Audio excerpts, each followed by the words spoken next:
Hello everyone, 10 minute স্কুলের আরো একটা বায়োলজি লাইভ ক্লাসে তোমাদের সবাইকে স্বাগতম। আজকে বায়োলজি লাইভ ক্লাসে আমরা আলোচনা করব এসএসসির চ্যাপ্টার 10 সমন্বয় নিয়ে। তো সমন্বয় একটু বড় চ্যাপ্টার যেহেতু, তাই আমরা সমন্বয়কে দুইটা পর্বে ভাগ করেছি।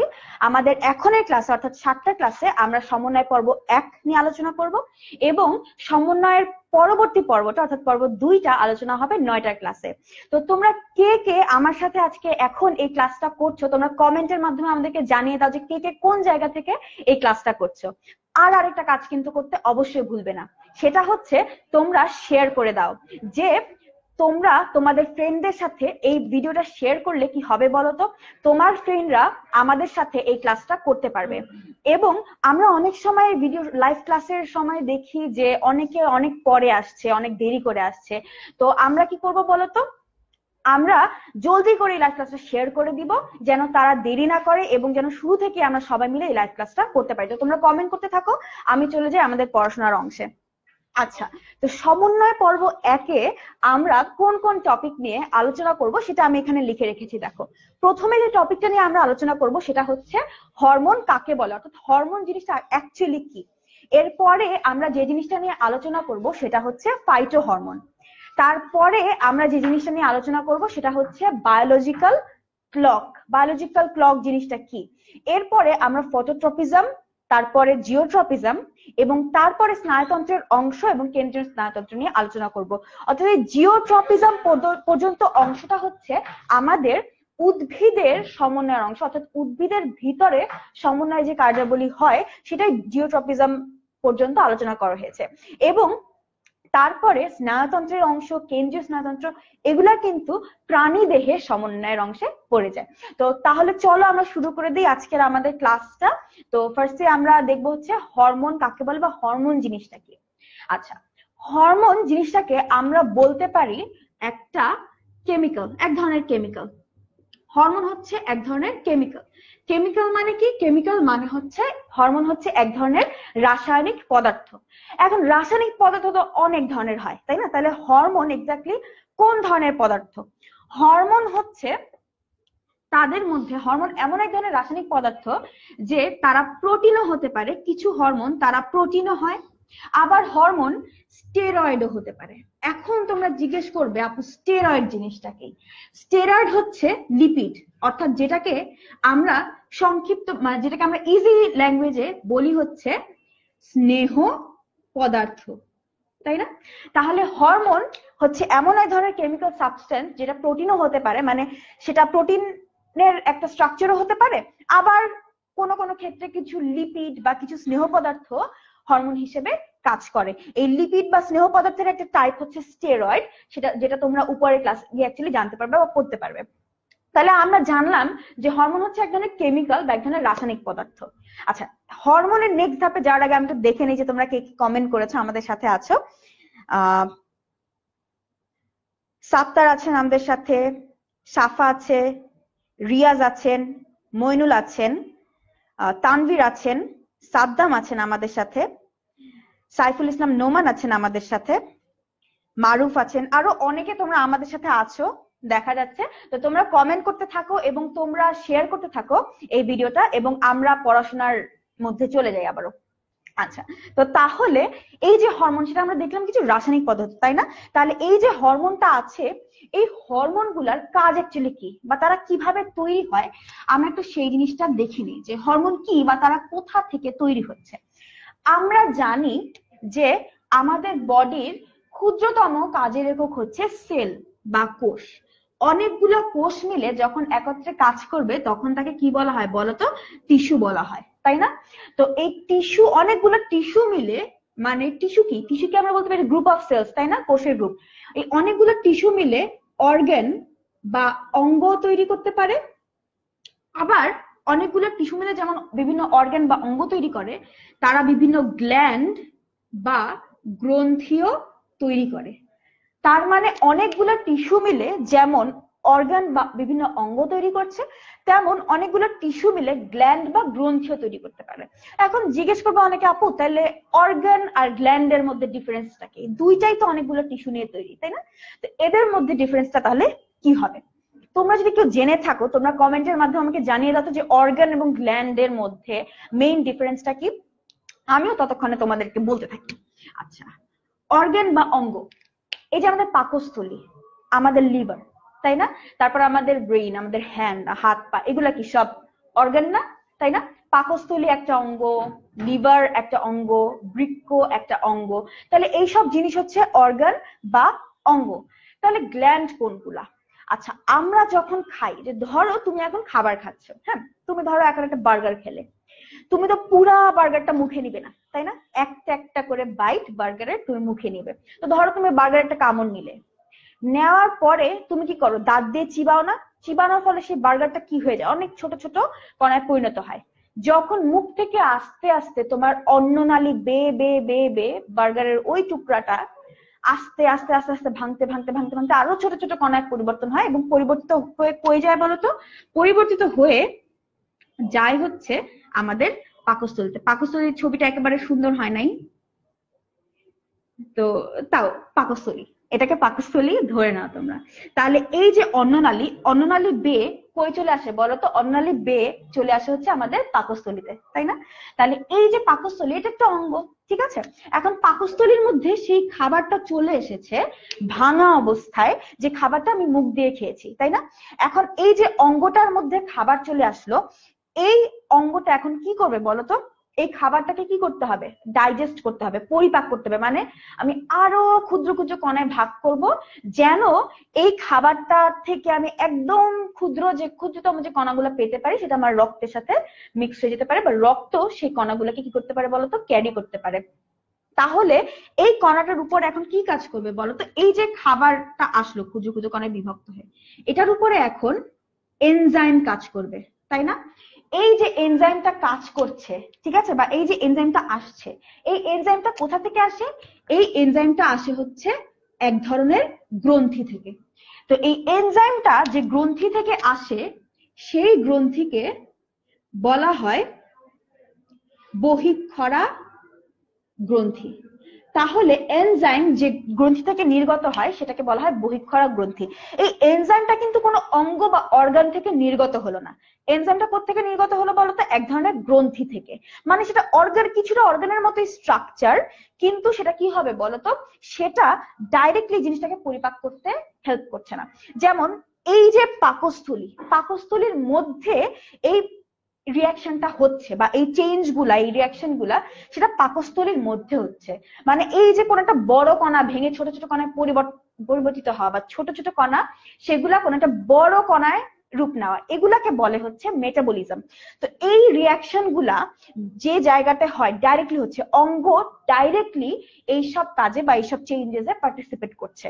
কিন্তু যে এনজাইম বা এই যে হরমোন থাকে, এনজাইম বা হরমোন, এই এনজাইম বা হরমোন বা এগুলা কোথা থেকে আসে? গ্রন্থি থেকে আসে। এই গ্রন্থিগুলা কিন্তু ডাইরেক্টলি এই কাজে পার্টিসিপেট করে না। তো গ্রন্থিগুলা ডাইরেক্টলি এই কাজে পার্টিসিপেট করে না। তাহলে গ্রন্থিগুলা কিভাবে পার্টিসিপেট করে? গ্রন্থিগুলা পার্টিসিপেট করে ইনডাইরেক্টলি। ইনডাইরেক্টলি কিভাবে গ্রন্থি পার্টিসিপেট করবে? সেটা হচ্ছে এই গ্রন্থিগুলা কিছু কেমিক্যাল সাবস্টেন্স বা রাসায়নিক পদার্থ নিঃসৃত করবে। সেই রাসায়নিক পদার্থগুলা ইউজ করে এই অঙ্গের ভিতরে শারীরবৃত্তীয় প্রক্রিয়াটা ঘটবে, ঠিক আছে? তাহলে অঙ্গ বা অর্গান ডাইরেক্টলি শারীরবৃত্তীয় প্রক্রিয়ায় পার্টিসিপেট করে, এন্ড গ্রন্থি যেটা, সেটা ইনডাইরেক্টলি কিভাবে পার্টিসিপেট করে? এনজাইম আর হরমোন ক্ষরণ করে। এখন দেখা যাচ্ছে যে সমস্ত গ্রন্থি কিন্তু এনজাইম ক্ষরণ করে না, আর সমস্ত গ্রন্থি কিন্তু হরমোন ক্ষরণ করে না। গ্রন্থির মধ্যে আবার ভাগ আছে। কিছু ধরনের গ্রন্থি, যেসব গ্রন্থিগুলা এনজাইম ক্ষরণ করে, সেগুলাকে আমরা বলি বহিঃক্ষরা গ্রন্থি। তাহলে বহিঃক্ষরা গ্রন্থি কি করবে? এনজাইম ক্ষরণ করবে। তাহলে যেসব গ্রন্থি কি করবে? হরমোন ক্ষরণ করবে, সেই সব গ্রন্থিকে আমরা বলবো হচ্ছে অন্তঃক্ষরা গ্রন্থি। আমি অন্তঃক্ষরা কেন নাম দিচ্ছি? অন্তঃক্ষরার ইংলিশ টার্মটা হচ্ছে এন্ডোক্রিন। কেন আমি এগুলাকে অন্তঃক্ষরা গ্রন্থি বলছি? এন্ডো মানে কি? ভিতরে, তাই না? এন্ডোক্রিন মানে হচ্ছে সিক্রেটিং ইনসাইড, তার মানে ভিতরে ক্ষরণ করা। তাহলে এই যে হরমোন, এই হরমোনটা কি হবে? ভিতরে ক্ষরণ হবে। ভিতরে ক্ষরণ হবে মানে কি? এই যে হরমোন, যে কেমিক্যালটা ক্ষরিত হলো, এই কেমিক্যালটা কি হবে, যে জায়গা থেকে এই কেমিক্যালটা খরিত হবে, ঠিক আছে, সেই জায়গায় কিন্তু এই হরমোনটা কাজ করবে না। মানে ধরো হরমোনটা কি হলো, কোন আমাদের মাথায় তৈরি হয়েছে, মাথায় তৈরি হলে হরমোনটা কিন্তু মাথায় কাজ করে না, মাথার থেকে দূরে কাজ করে। মানে হরমোনটা কি করবে, সে যে জায়গায় তৈরি হয় সে সেই জায়গায় কাজ করবে না, সে তার থেকে দূরে কোন একটা অঞ্চলে কাজ করবে। তো হরমোন দূরে যে জায়গায় হরমোন কাজ করে সেটাকে বলা হয় target site. Target site, site মানে অঞ্চল, তাই না? তাহলে টার্গেট সাইট কি, টার্গেট সাইট হচ্ছে সেই টার্গেটেড অঞ্চলটা যে অঞ্চলে হরমোনটা কি করবে, কাজ করবে। তাহলে হরমোন যে অঞ্চলে কাজ করবে, টার্গেট সাইট মানে অন্য কোনো একটা অঙ্গ, ধরো কোন একটা অঙ্গের কোষের উপরে সেই হরমোনটা হয়তো কাজ করবে। তো সেই অঙ্গটাকে, যেমন কোন হরমোন যদি ধরো বৃক্কে কাজ করে, তাহলে সেই হরমোনটার ক্ষেত্রে টার্গেট সাইটটা কি হবে বলো তো, সেই হরমোনটার ক্ষেত্রে টার্গেট সাইটটা হবে হচ্ছে বৃক্ক। তাহলে টার্গেট সাইটটা হচ্ছে সেই অঞ্চল যে অঞ্চলে হরমোনটা কি করবে, কাজ করবে। তাহলে হরমোন কি করে, অন্তঃক্ষরা মানে হচ্ছে হরমোন খরিত হয়ে কি করবে, অন্য একটা জায়গায় গিয়ে কাজ করবে। এবং এটাকে অন্তঃক্ষরা বলা হয় আরেকটা কারণে, কারণ এই যে হরমোন এক জায়গায় তৈরি হয়ে সে বডির অন্য আরেকটা জায়গায় গিয়ে কাজ করছে, এই যে এক জায়গা থেকে আরেক জায়গায় হরমোনকে পাস করে যেতে হচ্ছে বা ক্যারিড হয়ে যেতে হচ্ছে, তাই না? এটা কিভাবে হয়, এই ক্যারিজটা বা এই যে এক জায়গা থেকে আরেক জায়গায় হরমোন পাস করে, এই পাস করাটা হয় হচ্ছে রক্তের মাধ্যমে।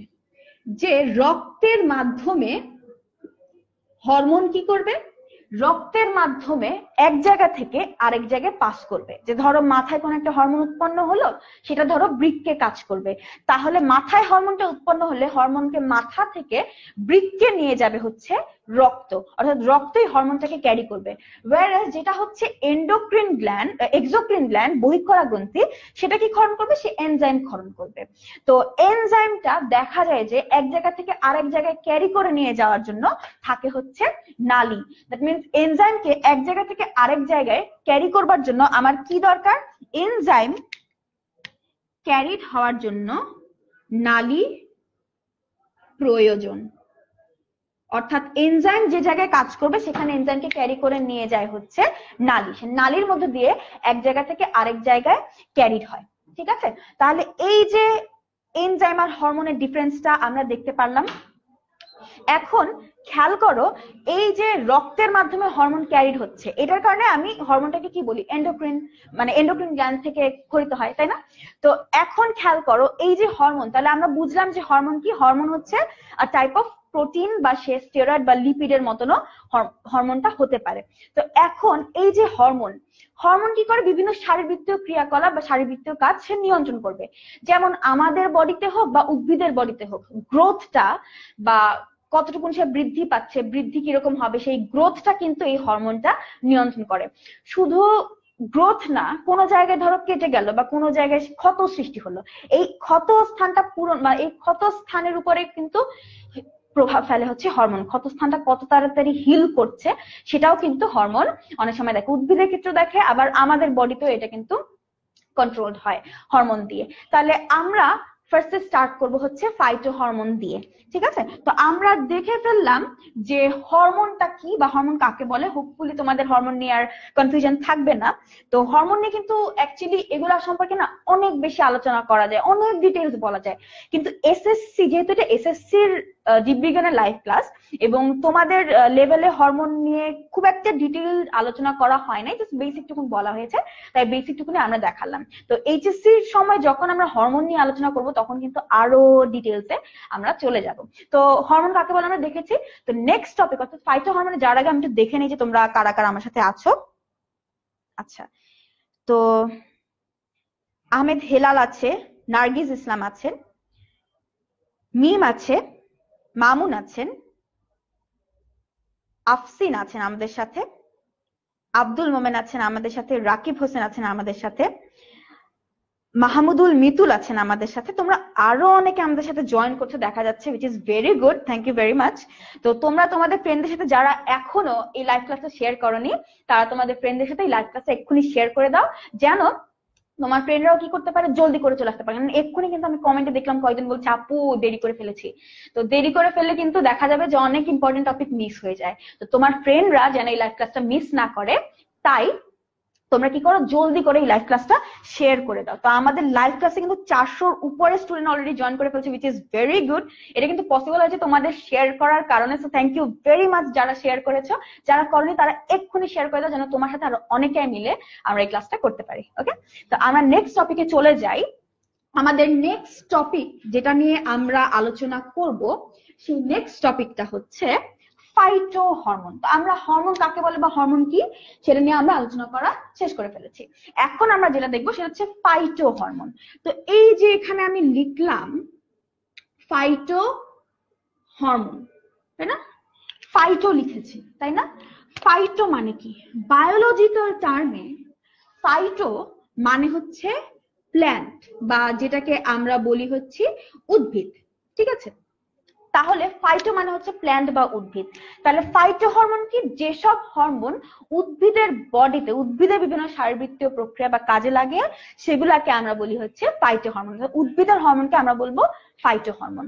তো ফাইটো হরমোন হচ্ছে উদ্ভিদের হরমোন। তো এখন আমরা দেখবো যে উদ্ভিদের বডিতে বেসিক কি কি হরমোন থাকে। তো উদ্ভিদের বেসিক 5টা মেইন গ্রোথ হরমোন থাকে, ঠিক আছে। তো যে 5টা বেসিক গ্রোথ হরমোন, অর্থাৎ উদ্ভিদের বৃদ্ধিতে সাহায্য করে যে 5টা বেসিক হরমোন, সেই 5টা বেসিক হরমোন সম্পর্কে আমরা এখন জানবো। তোমাদের এসএসসি বায়োলজি বইয়ে হয়তো 4টা হরমোনের কথা বলা আছে, 5 নাম্বারটা বলা নাই, কিন্তু 5 নাম্বারও কিন্তু একটা ইম্পর্টেন্ট হরমোন। তো আমরা দেখে নেই যে এই ফাইটো হরমোন কোনটা কোনটা আছে।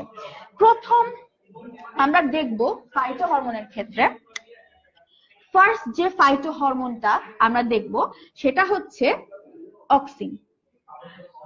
তো প্রথম ফাইটো হরমোনটা হবে হচ্ছে অক্সিন। তাহলে এই যে অক্সিন, অক্সিন হচ্ছে উদ্ভিদের ক্ষেত্রে খুবই খুবই খুবই ইম্পর্টেন্ট একটা হরমোন, গ্রোথ হরমোন, ঠিক আছে। তো এখন তোমরা চিন্তা করতে পারো অনেকে, ধরো তুমি যখন গাছ লাগাচ্ছ, ঠিক আছে, দেখা যাবে যে ইকুয়ালি কিন্তু গাছটা আলো পাবে না। ধরো গাছটা এমন একটা জায়গায় তুমি লাগিয়েছো যেখানে গাছটা একটা পার্টিকুলার সাইড থেকে আলো পাচ্ছে। তো তুমি দেখতে পারবে যে তোমার গাছটা কিন্তু সেই দিকেই বাঁকা হয়ে যাবে যে দিক থেকে সবচেয়ে বেশি সূর্যালোক সে পায়, তাই না। তাহলে ধরো আমি যদি এখন আঁকি যে এটা হচ্ছে একটা টব, ঠিক আছে। তো এই টবের মধ্যে ধরো একটা কি আছে, গাছ আছে। তো এই টবের মধ্যে এই যে গাছ, ধরো গাছটা এখনো পুরোপুরি বড় হয়নি, ঠিক আছে। এখন তুমি চিন্তা করো যে যদি এই দিক থেকে আলোটা এসে পড়ে, আলোটা যদি এই দিক থেকে এসে পড়ে, তাহলে কিন্তু কয়েকদিন পর তুমি খেয়াল করবে যে তোমার গাছটা সোজানা থেকে আলো যে দিক থেকে আসছে, তোমার গাছটা কিন্তু সেই দিকে বাঁকা হয়ে গেছে। কেন এরকম হয় যে তোমার গাছটা আলো যেদিক থেকে আসছে সেদিকে কেন বাঁকা হয়ে যায়? তো সেটা হয় হচ্ছে মেইনলি এই অক্সিনের কারণে। এটা কিন্তু ভেরি ইম্পর্টেন্ট। তো বিজ্ঞানী ডারউইন তিনি একটা এক্সপেরিমেন্ট করেন, এটার সাথে কিন্তু গাছের বা উদ্ভিদের চলন বা মুভমেন্টটাও রিলেটেড এই অক্সিনের সাথে। তো আর গ্রোথটাও রিলেটেড, যেটা কিন্তু আমরা, যার কারণে আমরা খুব মনোযোগ দিয়ে এটা শুনবো। আচ্ছা, তো এটা কেন হয়? আমি ধরো একটা এক্সপেরিমেন্ট করি, ঠিক আছে। ধরো আমার কাছে এখন 3টা টব আছে, ঠিক আছে। আর একটু নিচে আঁকি। আমার কাছে ধরো এখন 3টা টব আছে, এই একটা টব, এই একটা টব, এই একটা টব, ঠিক আছে। এখন এই 3টা টবে আমি কি করলাম, গাছ লাগালাম। আমার গাছটা খুব ছোট অবস্থায় আছে। তো এই প্রথম টবে আমি একটা গাছ লাগালাম, না এটা ধরো টব এ, এটা ধরো টব বি, এটা হচ্ছে টব সি।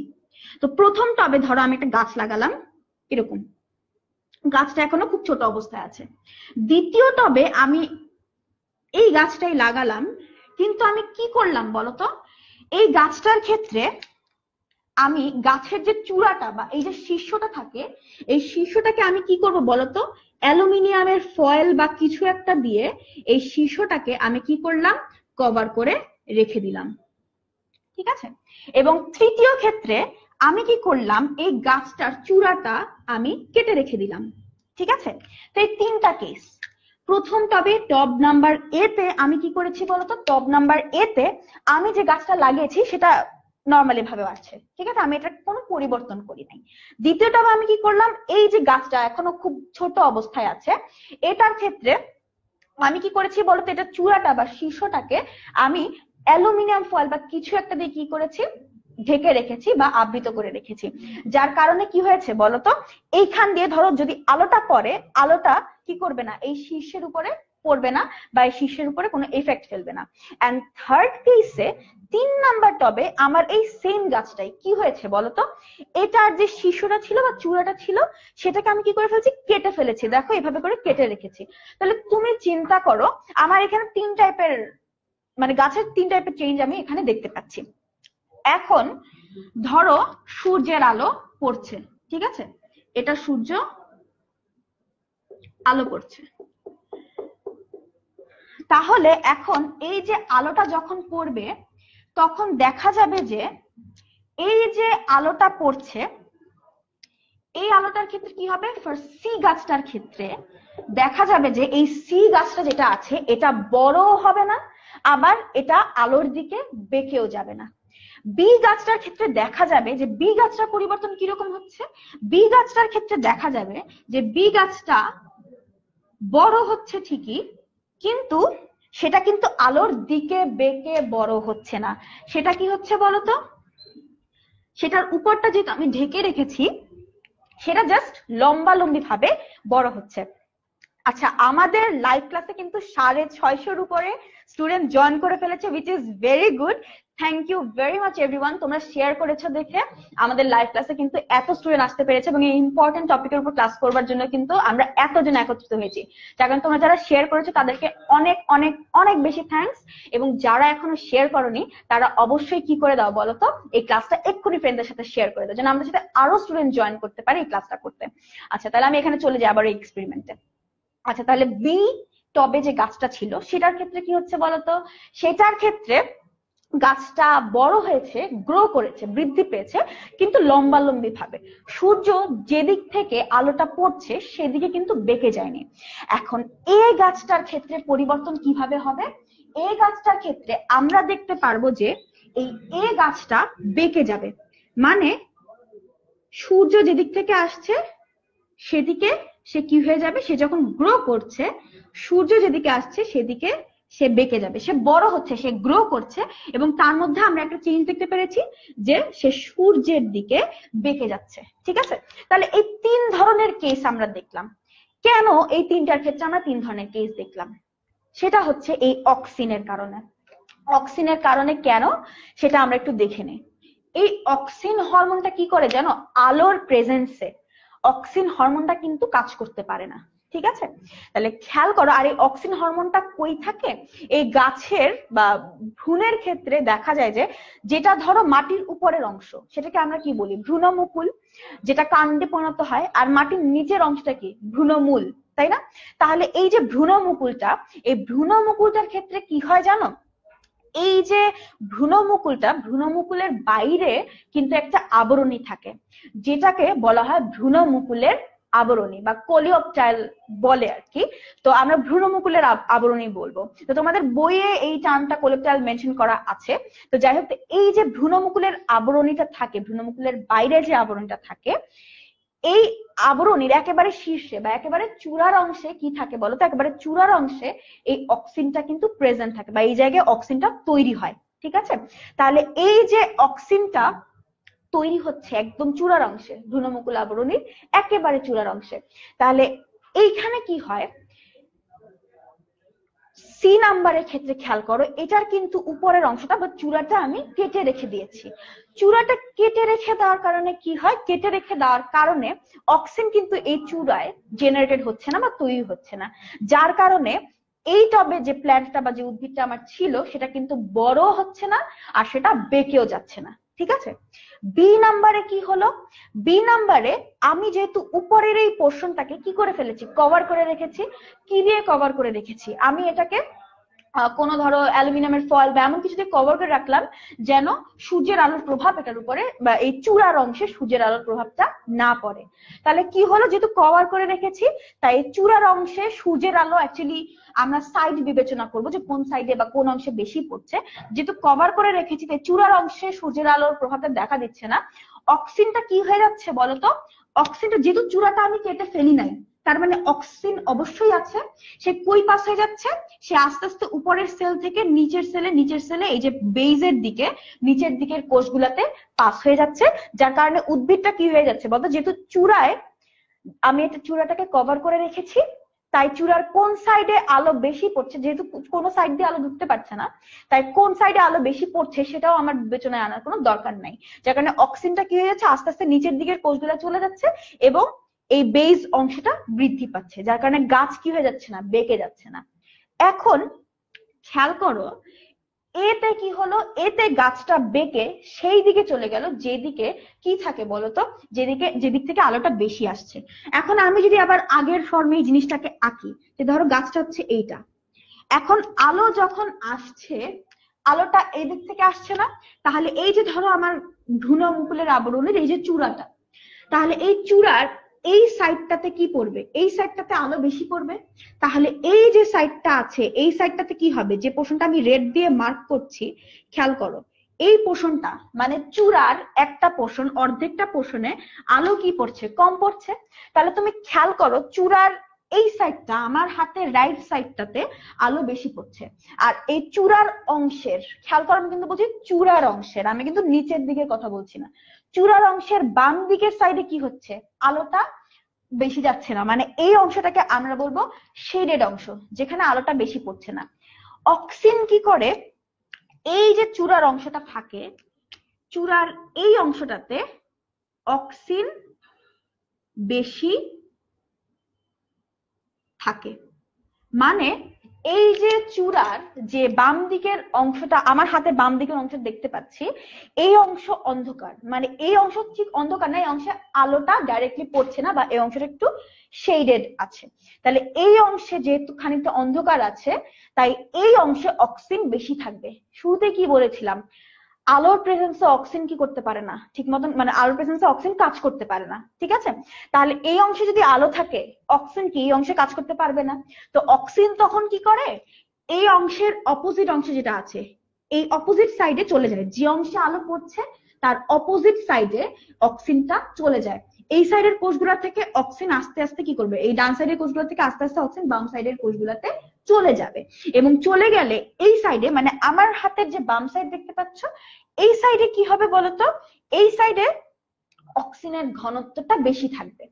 এবং অক্সিজেন কি আমরা জানি, অক্সিজেন হচ্ছে গ্রোথ হরমোন, মানে সেটা কি করবে, বৃদ্ধিতে কাজ করবে।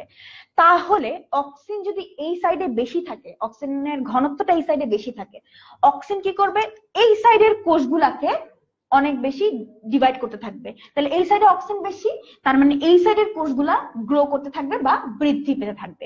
এবং এই সাইডের কোষগুলা গ্রো করতে থাকলে বা বৃদ্ধি পেতে থাকলে তখন কি হবে বলতো, স্ট্রাকচারটা চেঞ্জ হয়ে যাবে। দেখো তুমি চিন্তা করো, যদি উপরের এই পোর্শনে সমান পরিমাণ আলো পড়তো, মানে এই সাইড দুই সাইডে ইকুয়ালি আলো পাচ্ছে, তখন কি হতো বলতো, আস্তে আস্তে অক্সিজেন আলোতে খুব একটা কাজ করতে পারে না, তো অক্সিজেন কি করতো তখন উপর থেকে আস্তে আস্তে নিচে চলে যেত। এবং উপর থেকে নিচের দিকে চলে যাওয়ার কারণে, বেজের দিকে চলে যাওয়ার কারণে সেই গাছটা কি হতো, একেবারে লম্বা লম্বি ভাবে বড় হতো, ঠিক আছে, বা লম্বা লম্বি ভাবে বৃদ্ধি পেতে থাকতো। কিন্তু যেহেতু এখানে আলোটা এক সাইড থেকে বেশি আসছে, আরেক সাইডে আলো কম, তা অক্সিজেন এই সাইডে শিফট হয়ে যায় এবং দেখা যায় যে এই সাইডের গ্রোথটা বা এই সাইডের কোষগুলা বৃদ্ধি পেতে থাকে বেশি। কারণ অক্সিজেন হরমোনের কাজই কি, অক্সিজেন হরমোনের আরেকটা কাজ কিন্তু সে সেল ডিভিশনে কিন্তু হেল্প করে, ঠিক আছে। তাহলে এই সাইডের কোষগুলো বেশি বৃদ্ধি পেতে থাকবে। এখন তুমি চিন্তা করো, এই সাইডের কোষগুলো কম বৃদ্ধি পাচ্ছে আর এই সাইডের কোষগুলো বেশি বৃদ্ধি পাচ্ছে, তাহলে কেমন হবে জিনিসটা বলতো। তাহলে জিনিসটা এরকম হবে যে যেহেতু এই দিকের কোষগুলো বেশি বৃদ্ধি পেতে থাকবে, বৃদ্ধি পেতে পেতে পেতে পেতে এই সাইডটা এরকম বাঁকা হয়ে যাবে। আর যেহেতু এই সাইডের কোষগুলো কম বৃদ্ধি পাচ্ছে, কম বৃদ্ধি পাওয়ার কারণে তারা এখানে এরকম বাঁকা হয়ে যায় এবং গাছটার শেপটা এরকম বাঁকা দেখায়। এবং আলোটা যেদিক থেকে আসে তাই গাছটা সেদিকে বাঁকা হয়েছে, কারণ যেহেতু এই সাইডের কোষগুলো বিভাজিত হচ্ছে তাই এই দিকে তার লেন্থটা বেড়ে যাচ্ছে, এবং বেড়ে যাওয়ার কারণে আমরা বুঝতে পারি যে আলো যেদিক থেকে আসছে সেই দিকে গাছটা বেন্ড হয়ে যাচ্ছে বা বাঁকা হয়ে যাচ্ছে। তাহলে এই যে আলোর দিকে গাছটা মুভ করে চলে যাচ্ছে, আলো যেদিকে আসছে, এটা কিন্তু অক্সিজেনের ঘনত্বের উপর ডিপেন্ড করে, যে অক্সিজেনের ঘনত্ব কোন জায়গায় কতটুকুন সেটার উপরে ডিপেন্ড করছে। তাহলে আমরা দেখলাম যে অক্সিজেনের ঘনত্বটা কিভাবে আলোর দিকে গাছটা মুভ করে যাওয়ার উপরে মানে যাকে প্রভাবিত করছে আর কি। তো এই যে গাছটা কি হচ্ছে, আলোর দিকে উদ্ভিদটা মুভ করে যাচ্ছে, তাই না, ফেস করে যাচ্ছে, এটার কিন্তু একটা নাম আছে, এটাকে কিন্তু বলে হচ্ছে ফটোট্রপিজম। ফটোট্রপিজম এই ওয়ার্ডটার মানে কি আমরা সেটা পরে দেখব। তো ফটো মানে হচ্ছে আলো, আমরা শুধু এতটুকু জানি। ফটোট্রপিজম মানে মানে জিনিসটার কনসেপ্টটা হচ্ছে গাছের আলোর দিকে, মানে আলো একটা উদ্দীপনা, তাই না? তাহলে এই উদ্দীপনাটাতে গাছ কিভাবে সাড়া দিবে, যে হয় উদ্দীপনাটার দিকে যাবে না হলে উদ্দীপনার অপোজিট দিকে যাবে, ঠিক আছে, সেটা আমরা পরে দেখবো। তো আমরা দেখলাম অক্সিজেনের ভূমিকাটা এখানে কি থাকে। তাহলে আমরা দেখেছি যে অক্সিজেন এইসব কাজ করে, আমরা দেখে নিলাম। তো যেহেতু এখানে উপরটা আমি কেটে দিয়েছি তাই এখানে গ্রোথ হবে না এবং এখানে বাঁকাও হবে না জিনিসটা। এখন খেয়াল করো, অক্সিজেনের প্রভাবটা আমাদের দেখা হয়ে গেছে যে অক্সিজেনটা কি করে। নেক্সট যে হরমোনটা আমরা দেখব সেই হরমোনটা হবে হচ্ছে জিবেরেলিন। এই জিবেরেলিন যে হরমোন, এই জিবেরেলিন হরমোন আবিষ্কার করতে পারার পিছনে একটা ইন্টারেস্টিং কাহিনী আছে। জাপানে এক চাষি একদিন দেখেন যে তার ধানের ক্ষেত ছিল, ঠিক আছে, তো তার ধানের ক্ষেতে তিনি লক্ষ্য করেন কিছু কিছু ধান গাছ কিন্তু আকৃতিতে অনেক বড় হয়ে যায়। নর্মাল এভারেজ ধান গাছের হাইট কি আমরা জানি, কিছু কিছু ধান গাছ আকৃতিতে বা সাইজে অনেক বড় হয়ে যায় বা অনেক লম্বা হয়ে যায়, সেগুলো সিড হয় না। তাহলে এই যে অনেক লম্বা হয়ে যাচ্ছে গাছগুলা, ঠিক আছে, তো এই লম্বা হয়ে যায়, কেন লম্বা হয়ে যায় এটা কিন্তু তিনি রিসার্চ করে বের করতে চেষ্টা করেন। তাহলে খেয়াল করো, এই যে আকৃতিতে ধান গাছ লম্বা হয়ে যায়, তারপরে বিজ্ঞানীরা রিসার্চ করে বের করলেন যে এক ধরনের ছত্রাক আছে। সেই ছত্রাকটা কি করে, এই ছত্রাকটা এক ধরনের কেমিক্যাল বা রাসায়নিক পদার্থ ক্ষরণ করে। এই কেমিক্যাল বা রাসায়নিক পদার্থটা ক্ষরণ করবার কারণেই দেখা যায় যে ধান গাছের নর্মাল গ্রোথ যতটুকু হওয়ার কথা ছিল তার থেকে অনেক বেশি লম্বা হয়ে যায় ধান গাছটা। তাহলে এই যে কেমিক্যাল বা রাসায়নিক পদার্থটা ক্ষরণ করে, পরে ফিগার আউট করা হয় যে এই কেমিক্যাল বা রাসায়নিক পদার্থটাই হচ্ছে আসলে জিবেরেলিন, একটা হরমোন। তাহলে এই যে জিবেরেলিন, এটা একটা স্পেসিফিক ছত্রাক অনেক বেশি সিক্রেট করে, অনেক বেশি ক্ষরণ করে। তো সেই ছত্রাকটা ধান গাছকে আক্রান্ত করে। তো এই যে রোগটা যেটা ধান গাছকে মানে কি বলবো ধান গাছের হচ্ছে এবং যার কারণে ধান গাছ অনেক লম্বা হচ্ছে, এই রোগটার একটা নাম আছে। এই রোগটাকে বলা হয় হচ্ছে ধানের বেকানি রোগ। ধানের বেকানি রোগে তাহলে কি হয়, ধান গাছটা অনেক বেশি লম্বা হয়ে যায়। এবং লম্বা হয় কেন, কারণ ধান গাছকে একটা ছত্রাক আক্রমণ করে। ছত্রাক আক্রমণ করে কি করে, সেই ছত্রাকটা এক ধরনের রাসায়নিক পদার্থ নির্গত করে, যে রাসায়নিক পদার্থটা গ্রোথের ক্ষেত্রে অনেক বেশি ভূমিকা পালন করে, সেটা হচ্ছে জিবেরেলিন। জিবেরেলিন মূলের উপরে তেমন প্রভাব বিস্তার করে না, তবে এমনি জিবেরেলিন যেটা সেটা গ্রোথের ক্ষেত্রে অনেক অনেক প্রভাব বিস্তার করে। পাকা যে বীজটা থাকে সেটার মধ্যে কিন্তু এই জিবেরেলিন পাওয়া যায়। আবার কোনো কোনো সময় উদ্ভিদের যে বর্ধিষ্ণু অঞ্চল, মানে যে জায়গা যে অঞ্চলগুলো অনেক বেশি বাড়ে, যেখানে কোষটা অনেক বেশি বিভাজিত হয়, সেই জায়গায় কিন্তু জিবেরেলিন পাওয়া যায়। তো এখন নেক্সট যে হরমোনটা বা নেক্সট যে ফাইটো হরমোন নিয়ে আমরা আলোচনা করব, সেই ফাইটো হরমোনটা হচ্ছে আমাদের 3 নাম্বার হরমোন, যেটা হচ্ছে সাইটোকাইনিন। তাহলে এই যে সাইটোকাইনিন হরমোন, এই সাইটোকাইনিন হরমোনটা কি কাজ করে খেয়াল করো। তুমি যদি নামের দিকে তাকাও তাহলে কিন্তু বুঝতে পারবে। সাইটো, তাই না? সাইটো মানে যেন কি, সাইটো মানে আমরা জানি হচ্ছে সেল বা কোষ। কাইনিন, এই ওয়ার্ডটা এসেছে কাইনেসিস থেকে। কাইনেসিস মানে কি, কাইনেসিস মানে কিন্তু বিভাজন। সাইটোকাইনেসিস মানে কি বলতো, সেলের বিভাজন, সেল ডিভিশন, তাই না? তাহলে সাইটোকাইনেসিস থেকেই সাইটোকাইনিন নামটা এসেছে। অর্থাৎ এই যে সাইটোকাইনিন হরমোনটা আছে, এই হরমোনটা কিসের ভূমিকা পালন করবে? এই হরমোনটা কিন্তু কোষ বিভাজনে খুবই গুরুত্বপূর্ণ ভূমিকা পালন করবে। যেসব জায়গায় কোষ বিভাজনটা বেশি হয় সেসব জায়গায় কিন্তু সাইটোকাইনিন অনেক বেশি কাজ করে। র্যাপিড সেল ডিভিশন যে জায়গাগুলোতে হয়, ভাজক টিস্যুগুলোর মধ্যে সেল ডিভিশন অনেক বেশি হয়। তো এই যে সাইটোকাইনিনটা কিন্তু অক্সিনের সাথে মিক্সড হয়, এবং মানে অক্সিনের সাথে যুক্ত হয়ে কিন্তু অক্সিন যে হরমোনটা আমরা দেখেছি, ওই অক্সিনের সাথে যুক্ত হয়ে কিন্তু সাইটোকাইনিন কি করে? সেল ডিভিশনে অনেক বেশি হেল্প করে। তাহলে আমরা সাইটোকাইনিন দেখলাম যে সাইটোকাইনিনটা কি কাজ করে, এটা মেইনলি সেল ডিভিশনের জন্য কাজ করে। এরপরে যে হরমোনটা আমরা দেখবো সাইটোকাইনিনের পরে, সেটা হচ্ছে আরেকটা হরমোন, যেটা হচ্ছে ইথিলিন। এবং এটা খুব ইন্টারেস্টিং একটা হরমোন, যেটা 4 নাম্বার হরমোন, ইথিলিন।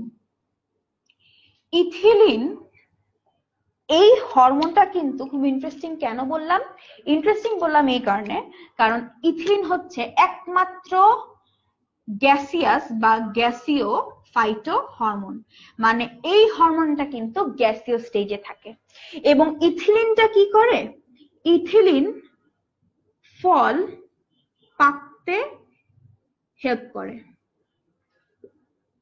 ইথিলিনটা ফল পাকতে সাহায্য করে, ঠিক আছে?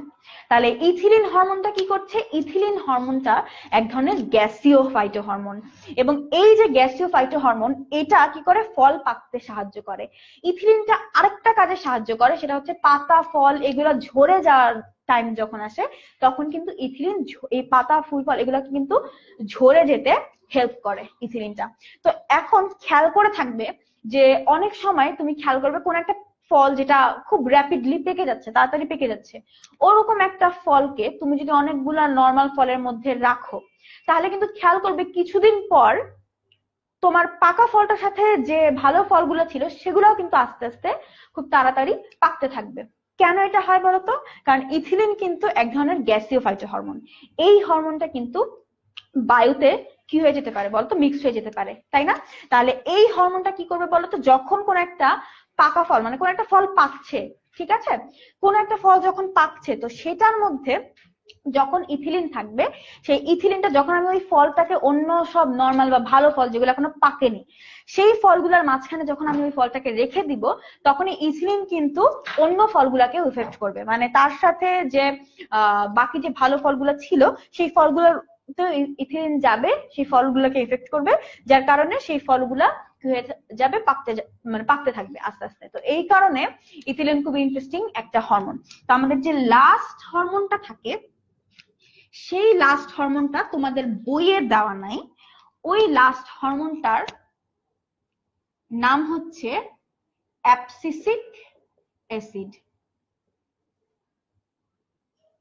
তো এই যে অ্যাবসিসিক অ্যাসিড, এটা হচ্ছে লাস্ট ফাইটো হরমোন গ্রোথের জন্য, যে ফিফথ ফাইটো হরমোনটা। এই অ্যাবসিসিক অ্যাসিডকে একটা পার্টিকুলার নামে ডাকা হয়। এই অ্যাবসিসিক অ্যাসিডকে বলা হয় হচ্ছে স্ট্রেস হরমোন। কেন এই অ্যাবসিসিক অ্যাসিডকে স্ট্রেস হরমোন বলা হয়? স্ট্রেস মানে কি? প্রেসার, তাই না? চাপ। তাহলে এই যে স্ট্রেস হরমোন, কেন এটাকে আমি বলছি?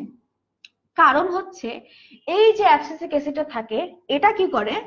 এটা পত্ররন্ধ্র বন্ধ করতে সাহায্য করে।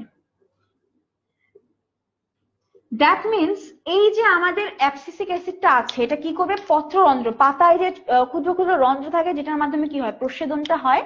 তাহলে এই যে পত্ররন্ধ্র, যেটার মাধ্যমে প্রস্বেদনটা হচ্ছে, এই পত্ররন্ধ্রটা বন্ধ করতে এটা হেল্প করে। কখন? ধরো পানির খুব অভাব হলো, ঠিক আছে, মাটিতে পানির খুব অভাব, মাটি শুকিয়ে গেছে। তো পানির যখন অনেক বেশি অভাব, তখন যদি গাছ তার রেগুলার রেটে বা রেগুলার হারে সে যদি প্রস্বেদন চালিয়ে যায়, তাহলে কি হবে? তার বডিতে যতটুকু পানি স্টোর করা আছে সেগুলাও কি বাষ্প আকারে বের হতে থাকবে। কিন্তু মাটিতে তো পানি নাই, এবং সামার টাইমে এটা বেশি দেখা যায় যে চারদিকে পানির অনেক অভাব। তাহলে পানির অভাব, প্রস্বেদন হলে তো গাছ থেকে কি হয়ে যাবে? পানিটা বের হয়ে যাবে, তাই না? তো তাই তখন অ্যাবসিসিক অ্যাসিড হরমোনটা কি করে? পত্ররন্ধ্রটা বন্ধ করতে হেল্প করে, যেন আর প্রশোধন না হয়। আর আমার প্রশোধনটাকে থামাতে হবে, কারণ প্রশোধনটাকে যদি আমি না থামাই বাষ্পাকারে পানিটা বের হয়ে যাবে, এবং বের হয়ে যাওয়ার কারণে কি হবে বলতো, গাছের এই পানির অভাবটা বেশি দেখা দিবে, গাছ শুকিয়ে যাবে। তো পত্ররন্ধ্র বন্ধ করতে সাহায্য করে কিভাবে, সেটা হচ্ছে পত্ররন্ধ্রের চারদিকে যে সেলগুলো থাকে, গার্ড সেল, সেই সেল থেকে পটাশিয়াম আয়নটাকে বের করে দেওয়া হয়, এবং বের করে দেওয়ার কারণে দেখা যায় যে পত্ররন্ধ্রটা ক্লোজ হয়ে গেছে। এবং এই যে যখন পানির অভাবটা হচ্ছে, পত্ররন্ধ্র তখন বন্ধ করে প্রস্বেদনের রেগুলার হারটাকে কমিয়ে দেওয়া, এই জিনিসটা কিন্তু ফোর্সফুল, তাই না? এটা গাছের করতে হয়েছে কারণ সে একটা ডিফিকাল্ট সিচুয়েশনে আছে। তো যেহেতু ফোর্সফুলি এটা করা হচ্ছে, তাই এই জন্য অ্যাবসিসিক অ্যাসিডকে আমরা অনেক সময় স্ট্রেস হরমোনও বলে থাকি। ঠিক আছে, তাহলে আমরা ফাইটো হরমোন দেখলাম, 5 প্রকারের ফাইটো হরমোন আমরা দেখেছি, এবং তারা কি কি কাজ করে আমরা সেটাও দেখতে পেরেছি।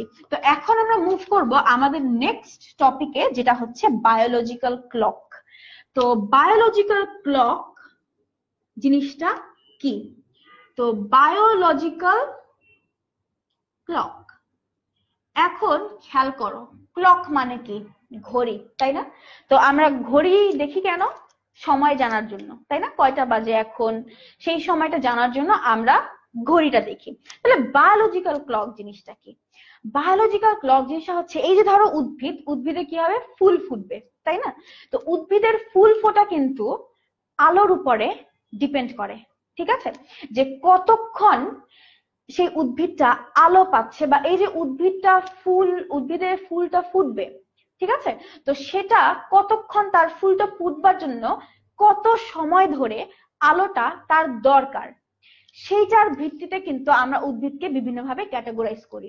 তাহলে এই যে উদ্ভিদ আলো আর অন্ধকারের একটা রিদম মেনটেন করে তার বডিতে কাজ হয়, ঠিক আছে, এই জিনিসটাকে বলা হচ্ছে উদ্ভিদের ক্ষেত্রে বায়োলজিক্যাল ক্লক।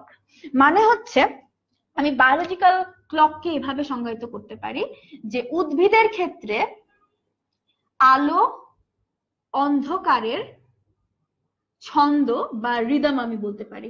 কেন আমি আলো অন্ধকারের ছন্দটা বলছি? কারণ উদ্ভিদে যে ফুল ফুটবে, তাই না, তারপরে তার বিভিন্ন শারীরবৃত্তীয় কাজ হবে, সেই কাজটা কিন্তু আলো এবং অন্ধকার, কতক্ষণ সে আলো পাচ্ছে, কতক্ষণ অন্ধকারের মধ্যে আছে, এটার উপর কিন্তু, বা এই ছন্দ বা এই রিদমের উপর কিন্তু উদ্ভিদ কি করছে বলতো, কাজ করছে।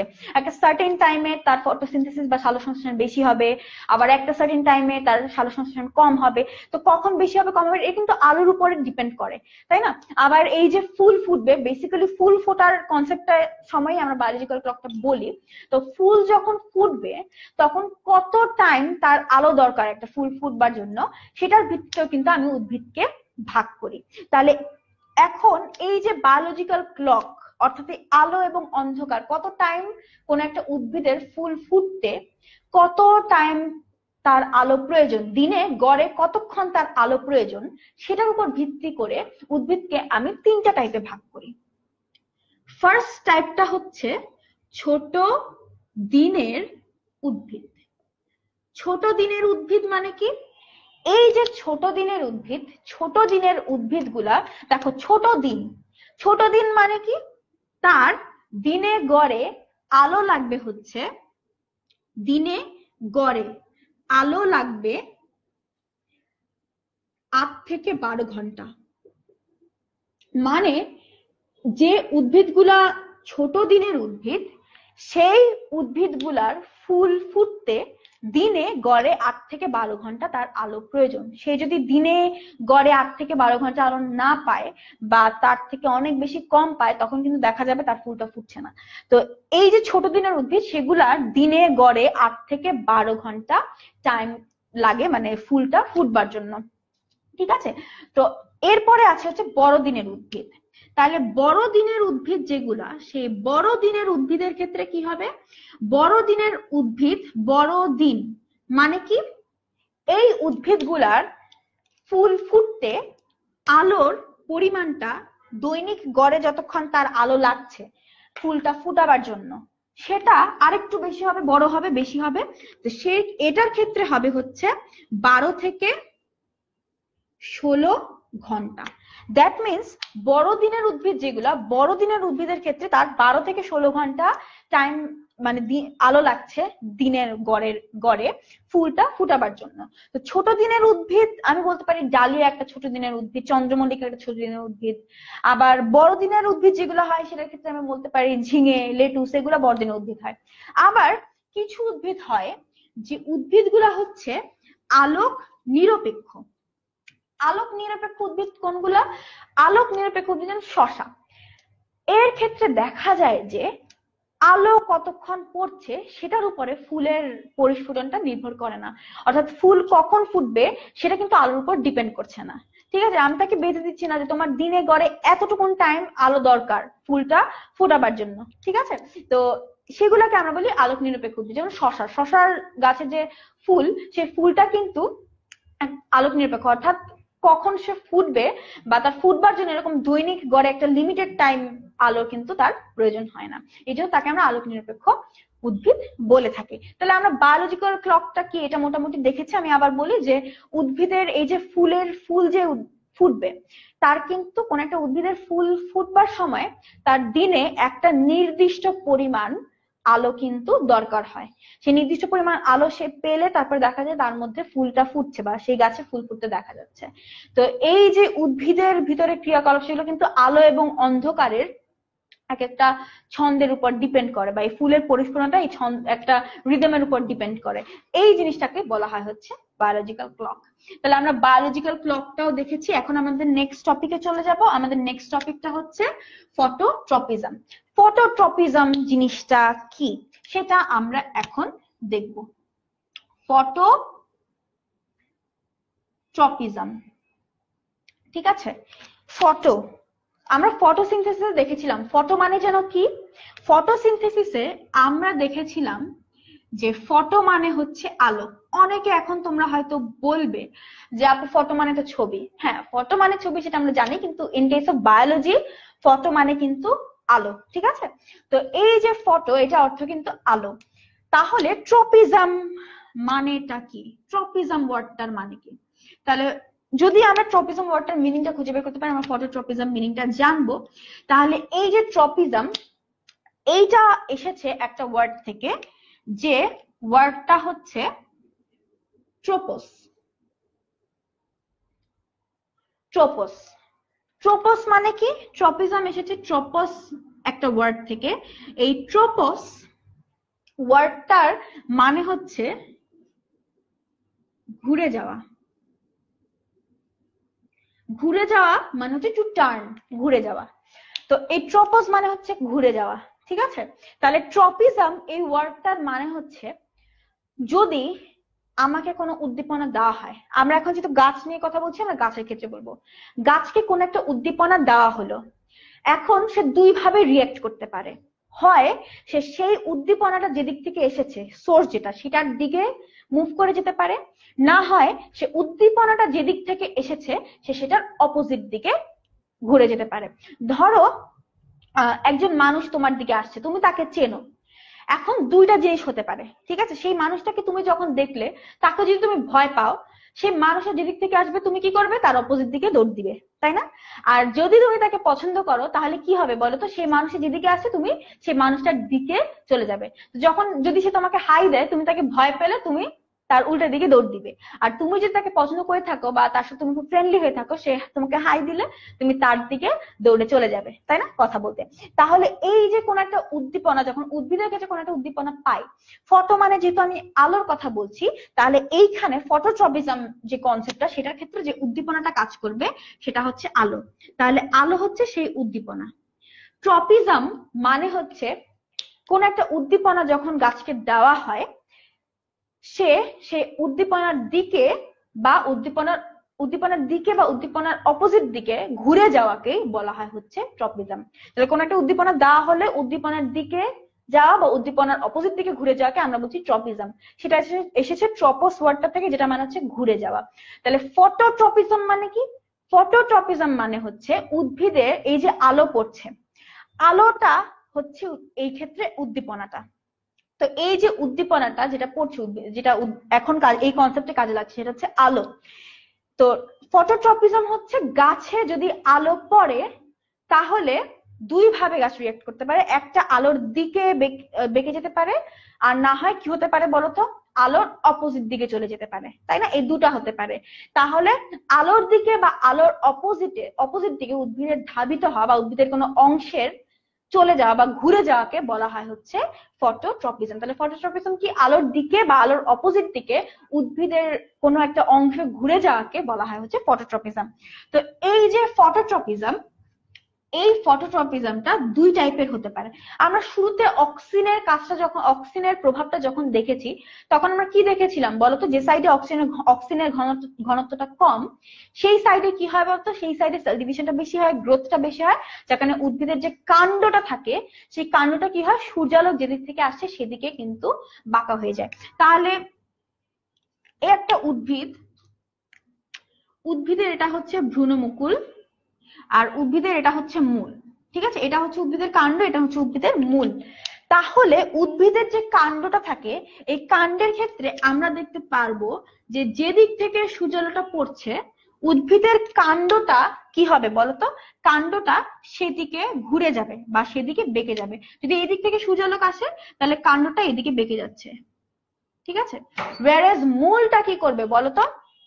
মূলটা এই দিক থেকে আলো পড়ছে, মূলটা কিন্তু উপরের দিকে বৃদ্ধি পাচ্ছে না। মূলটা কই বৃদ্ধি পায় বলতো? মূলটা কিন্তু মাটির নিচে, অর্থাৎ আলো উপর দিক থেকে পড়ছে, মূলটা আলোর অপোজিট দিকে মাটির নিচে এই মূলটা কি হচ্ছে বলতো? বৃদ্ধি পাচ্ছে। তাহলে এই যে কাণ্ড, এই কাণ্ডটা কি হয় বলতো? আলোর দিকে যায়, যেদিক থেকে উদ্দীপনাটা আসছে সেদিকে যায়। তাই এটাকে আমরা বলি পজিটিভ বা ধনাত্মক ফটোট্রপিজম। আর মূলের ক্ষেত্রে দেখো, উপর থেকে আলো পড়ছে, মূলটা কিন্তু আলোর দিকে এইদিকে উপরে উঠে যাচ্ছে না, সে কি নিচের দিকে বড় হচ্ছে। যেহেতু সে নিচের দিকে বড় হচ্ছে, মানে আলো বা উদ্দীপনটা যেদিক থেকে আসে তার অপোজিট দিকে সে বৃদ্ধি লাভ করছে, তাই এটাকে আমরা বলবো হচ্ছে নেগেটিভ ফটোট্রপিজম। ঠিক আছে, তাহলে পজিটিভ ফটোট্রপিজম আর নেগেটিভ ফটোট্রপিজম আমরা দেখলাম। ঠিক আছে, তাহলে কাণ্ড সে পজিটিভ ফটোট্রপিজম তার মধ্যে দেখা যায়, মূলের ক্ষেত্রে আমরা নেগেটিভ ফটোট্রপিজম দেখতে পারি। তাহলে ফটোট্রপিজম কি আমরা সেটা দেখে ফেললাম। এখন নেক্সট কনসেপ্ট যেটা আমাদের আছে সেটা হচ্ছে জিওট্রপিজম। এখন এই যে জিওট্রপিজম, আমি যদি এখানে জাস্ট ফটোর জায়গায় জিও লিখে দেই, তাহলে কিন্তু জিওট্রপিজম পাবো। এখন ফটোর জায়গায় জিও লিখলে তো জিও হবে না, এটা একটা অর্থ আছে, তাই না? তাহলে জিওট্রপিজমের অর্থটা কি আমরা একটু দেখি। ট্রপিজম মানে কি আমরা দেখেছি, কোন একটা উদ্দীপনার দিকে বা উদ্দীপনার অপোজিট দিকে চলে যাওয়াকে আমরা বলি ট্রপিজম, তাই না?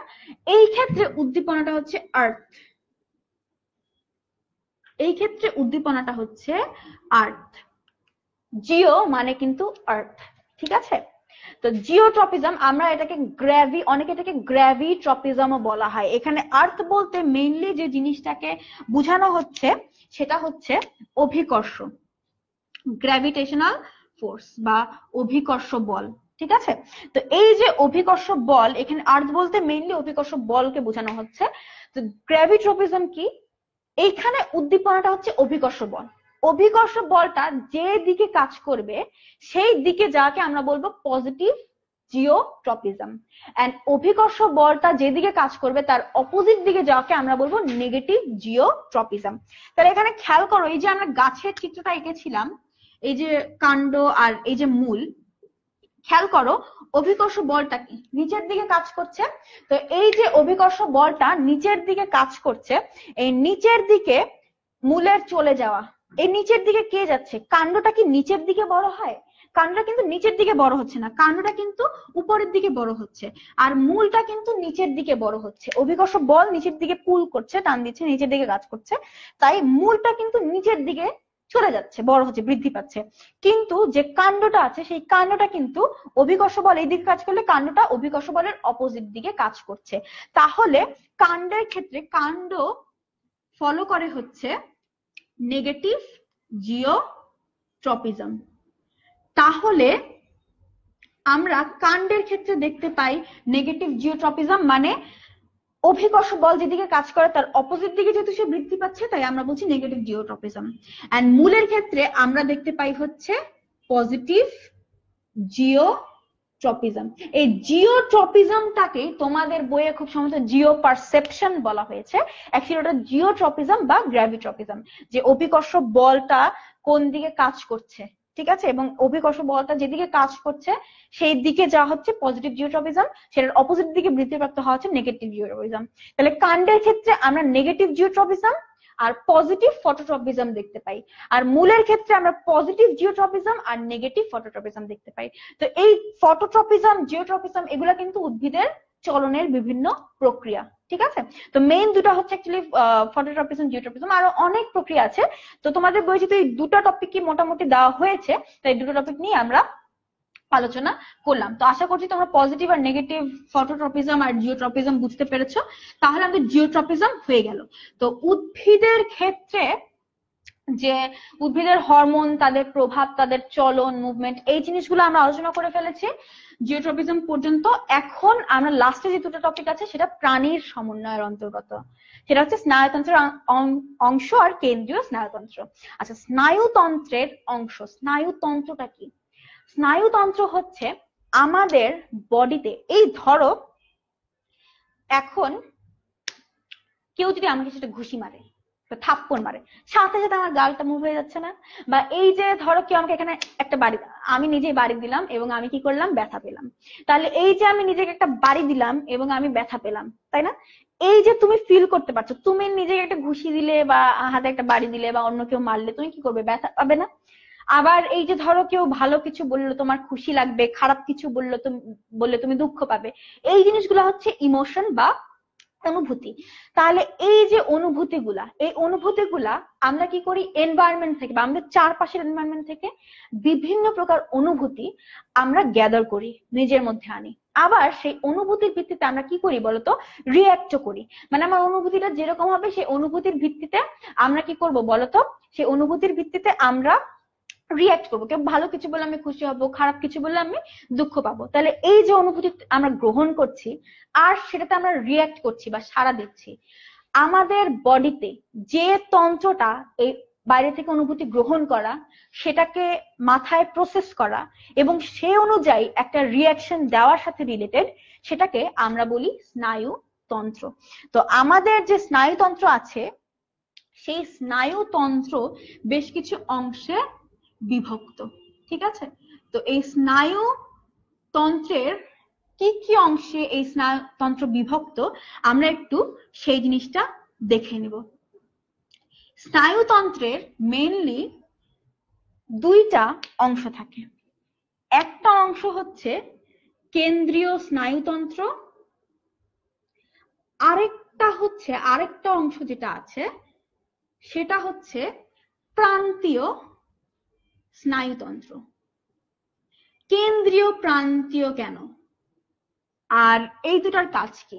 তোমাদের বইয়ে কেন্দ্রীয় স্নায়ুতন্ত্রটা নিয়েই কিন্তু মেইন কথাটা বলা হয়েছে বা বেসিক এটা করা হয়েছে। তো কেন্দ্রীয় স্নায়ুতন্ত্র যেটা, সেটার কাজ কি, আর প্রান্তীয় স্নায়ুতন্ত্রের কাজ কি, বা এগুলোর আন্ডারে কি কি থাকে। কেন্দ্রীয় স্নায়ুতন্ত্র, এটার আবার পার্ট আছে। আমাদের যে ব্রেইন বা আমাদের যে মস্তিষ্ক, সেই মস্তিষ্ক বা ব্রেইনটা কিন্তু কেন্দ্রীয় স্নায়ুতন্ত্রের আন্ডারে। আর সুষুম্না কাণ্ড যেটাকে আমরা বলি কি বলতো, স্পাইনাল কর্ড, এই স্পাইনাল কর্ডটাও কিন্তু আমাদের কেন্দ্রীয় স্নায়ুতন্ত্রের আন্ডারে। আবার এই যে মস্তিষ্ক, এই মস্তিষ্ক বা মাথাকেও কিন্তু আমি তিনটা সেগমেন্টে ভাগ করতে পারি। কি কি সেগমেন্ট? মাথাকে আমরা তিনটা অংশে ভাগ করি, অগ্র মস্তিষ্ক বা ফোর ব্রেইন, তারপরে আমরা যে অংশে ভাগ করব সেটা হচ্ছে মধ্য মস্তিষ্ক বা মিড ব্রেইন, আর লাস্টেরটা হচ্ছে পশ্চাৎ মস্তিষ্ক বা হাইন্ড ব্রেইন। এগুলো নিয়ে আমরা আলোচনা করব। তাহলে এই যে মস্তিষ্ককে আমি তিনটা ভাগে ভাগ করেছি, সামনের অংশ, মাঝের অংশ, পিছনের অংশ, তাই না? এখন প্রান্তীয় স্নায়ুতন্ত্র যেটা, প্রান্তীয় স্নায়ুতন্ত্রকেও আমি কিন্তু বেশ কিছু ভাগে ভাগ করতে পারি। তো প্রান্তীয় স্নায়ুতন্ত্রকে আমরা কি কি অংশে বা কি কি ভাগে ভাগ করতে পারি সেটা কিন্তু তোমরা জানো, তোমাদের বইয়ে দেওয়া আছে। তো তোমরা কি করবে, আমি কিন্তু সেটা এখানে লিখবো না, তোমরা দ্রুত প্রান্তীয় স্নায়ুতন্ত্রকে কি কি ভাগে ভাগ করা যেতে পারে, যারা যারা জানো কোন দুইটা অংশে ভাগ করা হয়, সাথে সাথে কমেন্টের মাধ্যমে লিখে দাও। যদি এই এই লাইভ ক্লাসে আমি কমেন্টে না পড়ি, আমি নেক্সট লাইভ ক্লাসের শুরুতে কিন্তু যারা যারা ঠিক উত্তর দিয়েছো তাদের কমেন্টটা কিন্তু আমি পড়ে জানাবো। আচ্ছা, তো মেইনলি কেন্দ্রীয় স্নায়ুতন্ত্রটা হচ্ছে আমাদের সেন্ট্রাল অংশ বা সেন্ট্রাল নার্ভাস সিস্টেম। এটাকে কিন্তু সংক্ষেপে বলা হয় সিএনএস, সেন্ট্রাল নার্ভাস সিস্টেম।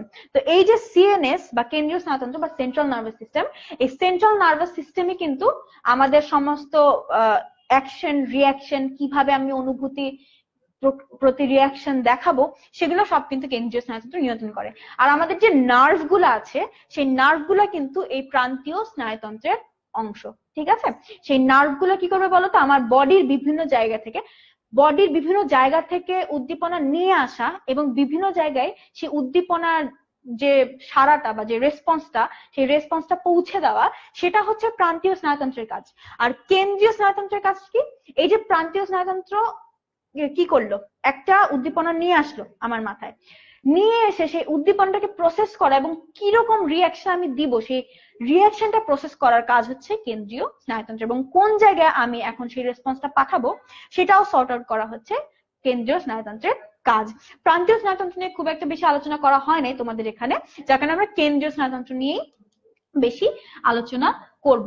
তো কেন্দ্রীয় স্নায়ুতন্ত্রের ক্ষেত্রে আমরা একটু দেখে যাই, আমরা ক্লাসের শেষ পর্যায়ে চলে এসেছি, আর কেন্দ্রীয় স্নায়ুতন্ত্র কিন্তু আমাদের জন্য খুবই খুবই ইম্পর্টেন্ট একটা টপিক। ঠিক আছে, তো কেন্দ্রীয় স্নায়ুতন্ত্র যেটা বা সেন্ট্রাল নার্ভাস সিস্টেম, ওটাকে আমরা দুই ভাগে ভাগ করেছি, একটা হচ্ছে মস্তিষ্ক আর একটা হচ্ছে সুষুম্নাকাণ্ড বা স্পাইনাল কর্ড। এখন এই মাথার বিভিন্ন অংশ অনেকে না বুঝে না অ্যাকচুয়ালি কোনটা কোন অংশ। তো আমি একটু আঁকতে চেষ্টা করি, যদিও আমার আঁকা খুব একটা ভালো হয় না, তারপরও তোমরা যদি না বুঝে তোমরা বলবে যে আপু বুঝি নাই বা ছবিটা বুঝতে পারি নাই। আচ্ছা, তো কেন্দ্রীয় স্নায়ুতন্ত্রে আমরা বলেছিলাম যে মস্তিষ্ক থাকে, তাই না? মস্তিষ্ককে আমরা আবার তিনটা ভাগে ভাগ করেছি। কি কি তিনটা ভাগে আমরা মস্তিষ্ককে ভাগ করেছি বলতো? মস্তিষ্ককে আমরা যে তিনটা ভাগে ভাগ করেছি, তার মধ্যে একটা ছিল হচ্ছে অগ্র মস্তিষ্ক, আরেকটা ছিল হচ্ছে পশ্চাৎ মস্তিষ্ক, আরেকটা ছিল হচ্ছে কি বলতো, অগ্র মস্তিষ্ক, পশ্চাৎ মস্তিষ্ক, আর আরেকটা ছিল হচ্ছে মধ্য মস্তিষ্ক, যেটা হচ্ছে অগ্র এবং পশ্চাতের মাঝামাঝি অংশে ছিল, তাই না? তাহলে ব্রেইনের বেসিক স্ট্রাকচারটা আমরা কিছুটা হলেও এভাবে আঁকতে পারি, মানে বুঝার জন্য আমরা জিনিসটা এভাবে আঁকতে পারি। তো এই যে ব্রেইনের যে বড় অংশটা আমরা এখানে দেখতে